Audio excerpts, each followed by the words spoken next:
Middle ఈస్ట్‌లో జరుగుతున్నటువంటి యుద్ధం వల్ల ఇప్పుడు దేశాలను పక్కన పెట్టి, సైన్యాన్ని పక్కన పెడితే, సాధారణ పౌరుల యొక్క సంఘర్షణ ఎలా ఉంటది?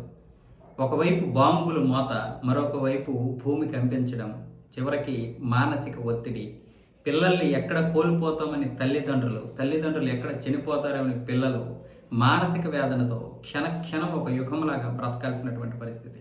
అది భారతదేశమైనా, ఇరాన్ అయినా ఏదైనా సరే, ఏ తల్లికైనా సరే తన పిల్లలు ఎంత ప్రేమ అనేది మనం చూస్తూ ఉంటాం. ఇప్పుడు మిడిల్ ఈస్ట్‌లో జరుగుతున్నటువంటి విషయంలో బాంబులు మోతతో ఆ తల్లి కొడుకుల యొక్క సంభాషణ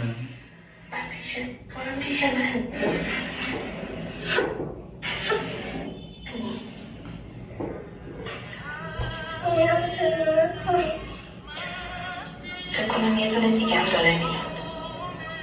ممکن دوباره یکم بترسی.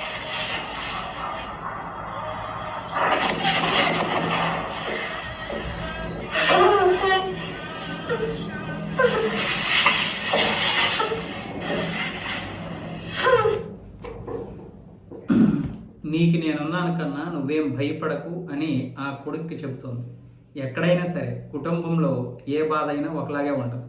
తల్లి కొడుకుల బాధ, కుటుంబ బాంధవ్యాలు ఒకేలా ఉంటాయి. కాకపోతే వాళ్ళు పాటించే పద్ధతులు వేరు, మనం పాటించే పద్ధతులు వేరు. కానీ ఆ మానసిక సంఘర్షణ ఒకేలా ఉంటుంది. అయితే యుద్ధాలు దేనికి కూడా మంచిది కాదు.